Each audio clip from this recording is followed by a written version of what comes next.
Hey guys, welcome back, and I'm going to do a bit more on these garden beds.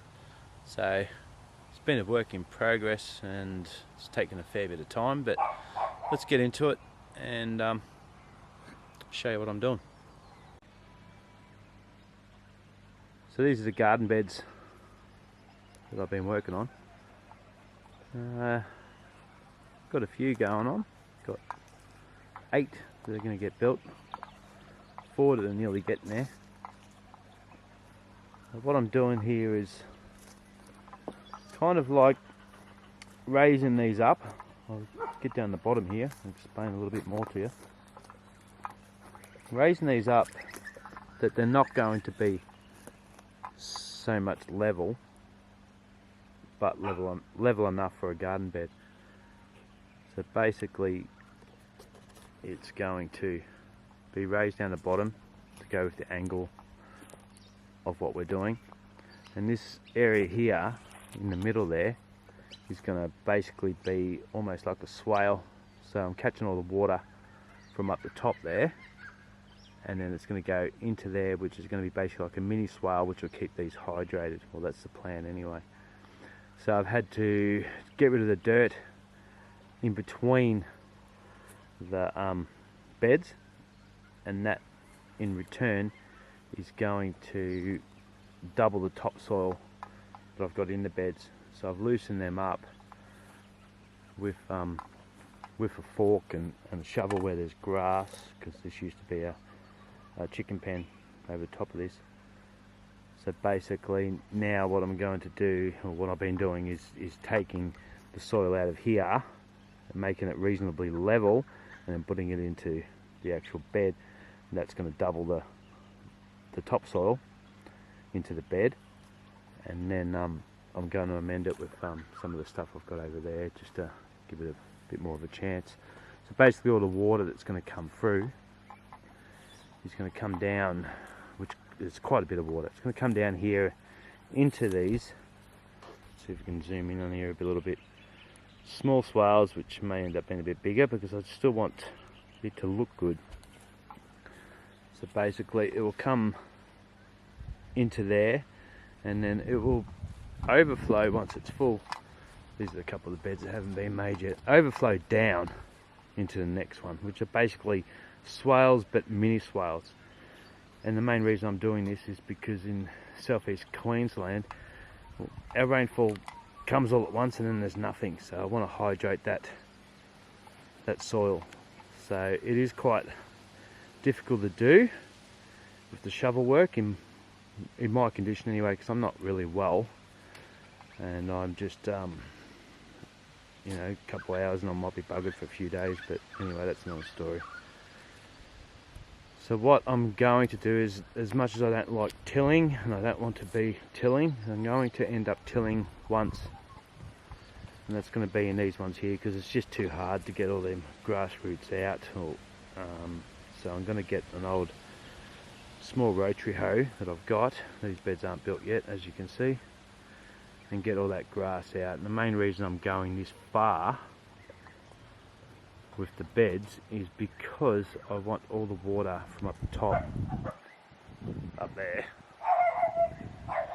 that doesn't go from the normal swale systems, as you'll see in my other videos, to come down into this and hydrate this and keep it hydrated in between the rain. And I think it will work fine. Years of gardening and doing things the wrong way, I think this will work fine. So after it goes through all of this, what I will be doing is actually channeling it down to the actual swale system, which is down there, and I'm not sure will I be able to zoom in on that or not. Probably not. Okay, but the swale system you've seen in the other videos is down there, so it's going to join into that swale system. So basically what I'm doing is I'm soaking, well, I'm catching the water first, and then I'm soaking it in there. So I'm slowing it down, catching it, and sinking it, which is like a permaculture sort of a design. And then from there it will go down to the swale system down here. And in this video I may end up probably going back to what I'm doing, because I may end up making it more of a video and just sort of stop here and go back into what I'm doing over there, make it a video. You have to bear with me because I'm still playing around with this video and YouTube and stuff, but the swale system is there and it's working really good. I haven't had to water this. We did get frost damage, as you can see, and I'm waiting for the frost to disappear, well, stop, which I think it will.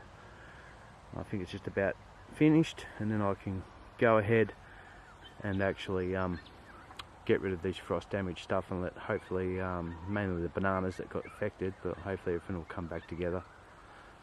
So I will be doing most likely a trellis system like here, which you've probably seen on my shorts and my other videos. So the trellis system, which I've designed and made with materials that I've already got, and quite cheap, and I'm pretty happy with the way that is. Okay, so one garden bed done. Hasn't been amended yet, but as I said, I've got that topsoil from here, and on this side, which is going to be the swale that feeds the whole lot of them, into that bed, and that is going to have some amendments done to it. You have to excuse me, I've been working on that bed, puffing a little bit. Anyway, we'll have some amendments put in that. Hopefully I'll put that towards the end of the video, and a lot more need to be done. And we do have a big stump here, which I'm probably not going to do much of it, probably just put a feature on top of it.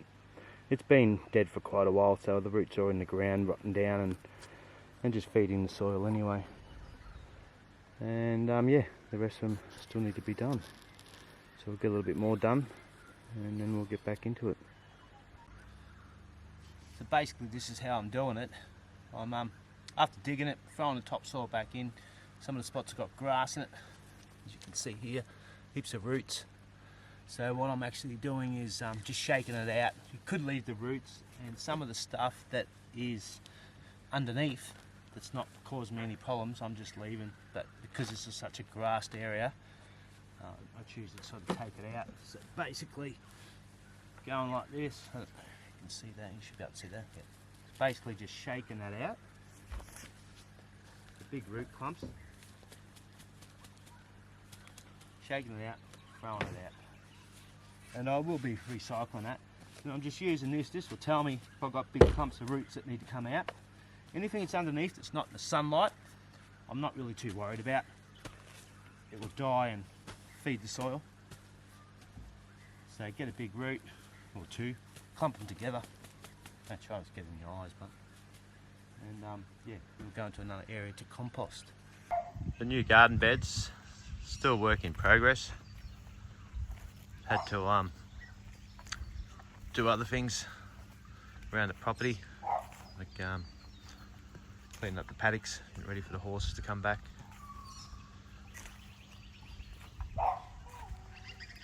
That's my strawberry patch I was telling you about, that I was going to put there.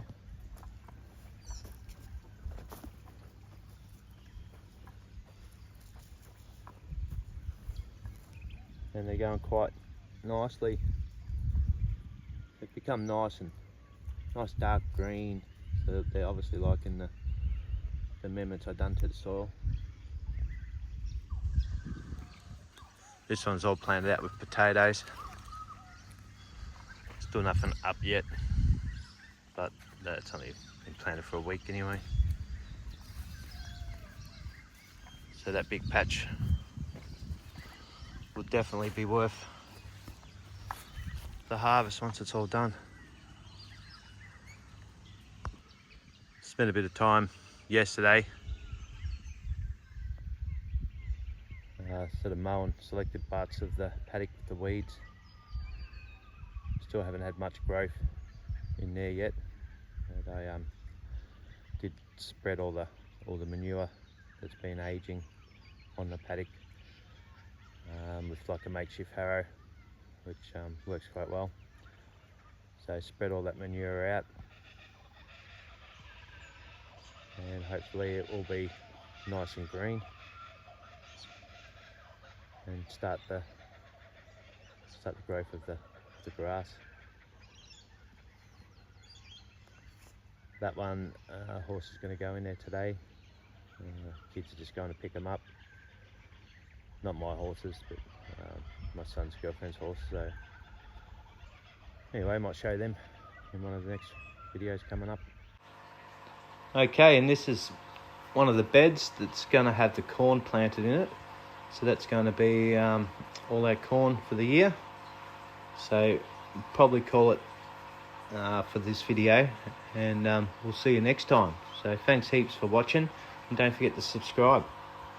See you then.